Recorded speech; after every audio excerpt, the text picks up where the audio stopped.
વડોદરા શહેરમાં આજથી ખાસ હેલ્મેટ ડ્રાઈવની શરૂઆત કરવામાં આવી છે। પોલીસ ભવનની બહાર ટ્રાફિક પોલીસે ચેકિંગ હાથ ધર્યું છે। હેલ્મેટ ન પહેરનાર સરકારી અધિકારીઓ અને કર્મચારીઓ સામે કાર્યવાહી કરવામાં આવી રહી છે।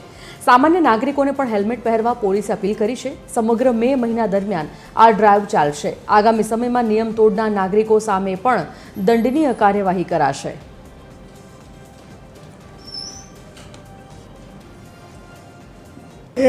હેલ્મેટ ડ્રાઈવમાં અમે શરૂઆત અમારી કચેરીથી કરીએ છીએ।